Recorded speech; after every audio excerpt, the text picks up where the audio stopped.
और इसी बीच एक और बड़ी खबर आपको बता दें, इजराइल के ताबड़तोड़ हमले के बाद ईरान के तेहरान समेत कई शहरों में अफरा तफरी का माहौल है। तेहरान में आधे से ज्यादा बैंक बंद है, स्टॉक एक्सचेंज में कामकाज ठप पड़ा है। इजराइल की धमकी के बाद लोग अपने सपनों के आशियाने को छोड़कर शहर से बाहर जा रहे हैं। इसी वजह से पेट्रोल पंप पर लंबी कतारें दिख रही हैं, तो सड़कों पर भी भारी जाम है। तो आप देखिए, लगातार इजराइल की तरफ से जो हमले किए जा रहे हैं और जो धमकी दी जा रही है, उससे अब लोगों में अफरा तफरी का माहौल है। लोग वहां से जल्द निकलना चाहते हैं और निकलने के लिए पेट्रोल पंप पर लंबी लंबी लाइनें लगी हुई हैं।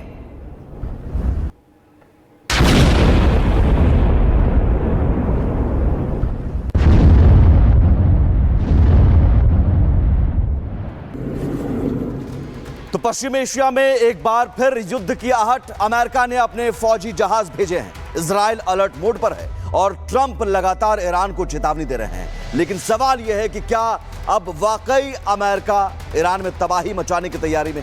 क्या अगले 48 घंटे ईरान पर भारी है? ये रिपोर्ट देखिए।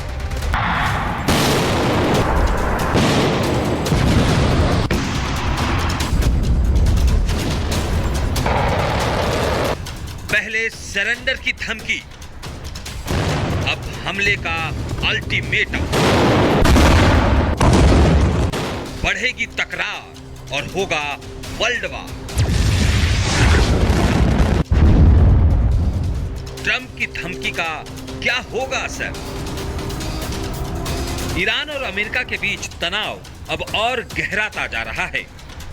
ईरान इजराइल युद्ध के बीच डोनाल्ड ट्रंप की कड़ी चेतावनी ने खाड़ी में उबाल ला दिया है। सवाल है कि क्या ट्रंप की धमकी वाकई ईरान को रोक पाएगी या इससे हालात और बिगड़ेंगे? अमेरिकी राष्ट्रपति डोनाल्ड ट्रंप ने ईरान को अब दो टूक संदेश दिया है। ट्रंप ने ईरान के सर्वोच्च नेता को गुड बाय बोल दिया है। ट्रंप के सरेंडर की धमकी को ईरान ने खारिज कर दिया, जिसके बाद ट्रंप ने ईरान को सबक सिखाने की खुली धमकी दे डाली।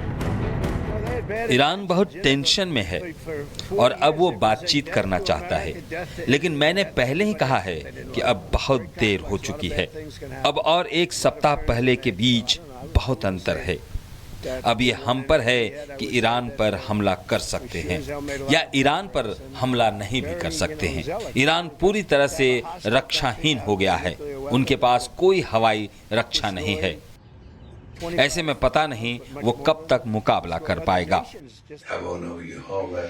अमेरिका सुन ले, हम किसी कीमत पर सरेंडर नहीं करेंगे। अगर इजराइल के खिलाफ जंग में अमेरिकी सेना ने दखल दिया तो अंजाम बुरा होगा। अमेरिका ने कोई भी सैन्य दखल दिया तो हम हर लड़ाई के लिए तैयार हैं। इजराइल ने ईरानी हवाई क्षेत्र में घुसपैठ कर बहुत बड़ी गलती की है।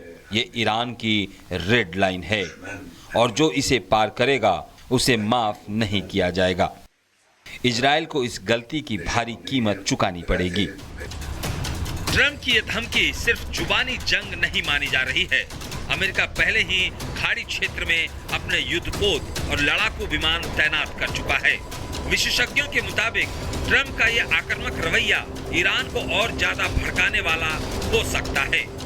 ईरान ने भी पलटवार करते हुए साफ कर दिया है कि वो झुकेगा नहीं। ईरान ने ट्रंप के रवैये को कायराना बताया है। ट्रंप अब ईरान के खिलाफ युद्ध का शंखनाद कर चुके हैं। ट्रंप ने साफ कर दिया है कि अगले हफ्ते कुछ बड़ा होने वाला है। कोई नहीं जानता कि मैं क्या करने वाला हूं। ट्रंप की ये धमकी बता रही है कि ईरान के खिलाफ बड़े एक्शन की तैयारी है। अमेरिका खामनेई का खात्मा करके ही दम लेगा या फिर ईरान में तख्ता पलट की रणनीति पर काम होगा। ईरान अमेरिका टकराव अब सिर्फ धमकियों तक सीमित नहीं रह गया। एक छोटी सी चिंगारी पूरे वेस्ट एशिया को जला सकती है। अब निगाहें इस बात पर है कि क्या यह जुबानी जंग किसी बड़े युद्ध का रूप ले लेगी। Bureau report, Republic Bharat. तो देखिए किस तरीके से अमेरिका की एंट्री हो गई है। अब अमेरिका के एयरबेस जो है वो भी निशाने पर है। हम ग्राफिक्स के जरिए आपको बताएंगे। देखिए किस तरीके से ईरान, ये ईरान है, रेड कलर का ये जो मैप के जरिए आपको दिखा रहे हैं ये ईरान है, और इधर ब्लू इजराइल है। यहाँ पर ये जो जगह है वो अमेरिकी बेस है।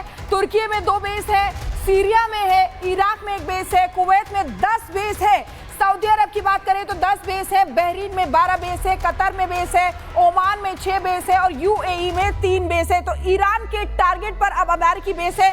ईरान को अगर हम देखें तो देखिए इर्द गिर्द से, यानी कि पहले ऐसा माना जाता था कि ईरान में आसानी से युद्ध जीता नहीं जा सकता, क्योंकि इधर उधर अगर आप देखेंगे तो समुद्र है और पर्वत श्रृंखलाएं हैं, यानी कि किले का रूप ईरान को देती है। लेकिन अब चूंकि टेक्नोलॉजी बढ़ गई है इसलिए हवाई हमले किए जाते हैं। तो ये अब एयरबेस जो है अमेरिका के वो ईरान के निशाने पर है। मैप के जरिए आपको बताया। अब इसी बीच एक और बड़ी खबर का रुख कर लेते हैं। इजराइल का ईरान पर बड़ा हमला।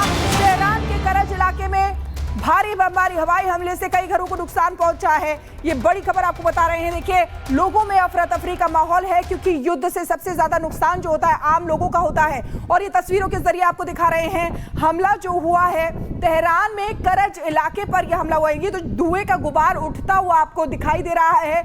यहीं पर हवाई हमला हुआ है। घेरे के जरिए आपको दिख रहा है। एक्सक्लूसिव तस्वीरें के जरिए आप देख सकते हैं। लेकिन आपको बता दें कि लोग जो हैं पलायन कर रहे हैं, वहां से जल्द जाना चाहते हैं, और इसीलिए पेट्रोल पंप पर लंबी लंबी लाइनें हैं और जाम की स्थिति बनी हुई है। और इस बीच एक और बड़ी खबर, इजराइल अराक परमाणु कॉम्प्लेक्स पर हमला कर सकता है। ये बहुत बड़ी खबर है। अराक परमाणु कॉम्प्लेक्स पर हमला कर सकता है और इजराइल ने उससे पहले चेतावनी दी है। जो अराक शहर में रहने वाले लोग हैं उन्हें इलाका खाली करने की चेतावनी दी है। इजराइल ने कहा है कि अराक और खांडब शहरों से आप तुरंत निकल जाए। अराक खांडब में खतरा पैदा हो सकता है, क्योंकि परमाणु कॉम्प्लेक्स पर अगर हमला होता है रेडिएशन लीक का खतरा सबसे ज्यादा यहां पर होता है। ईरान के परमाणु ठिकाने पर हमला संभव है। कई सारे परमाणु ठिकाने हैं जिस पर हमले की योजना है। और इसी बीच एक और बड़ी खबर आपको बता दें, चीन ने 700 नागरिकों को एयरलिफ्ट किया है। इजराइल से सुरक्षित निकाले अपने 700 नागरिक के चीन के विदेश मंत्रालय का कहना है कि 700 से ज्यादा चीनी नागरिकों को सुरक्षित जगहों पर ले जाया गया है और 1000 से ज्यादा लोगों को निकाले जाने की प्रक्रिया चल रही है। मंत्रालय ने कहा कि ईरान और इजराइल के बीच चल रही जंग में अब तक कोई भी चीनी नागरिक नहीं मारा गया, जो जानकारी मिली है। तो देखिए किस तरीके से इवैक्यूएट किया जा रहा है वहां से चीनी नागरिकों को। अभी तक जो जानकारी मिली है कि 700 से ज्यादा चीनी नागरिकों को एयरलिफ्ट किया गया है। 1000 से ज्यादा लोगों को निकाले जाने की प्रक्रिया चल रही है।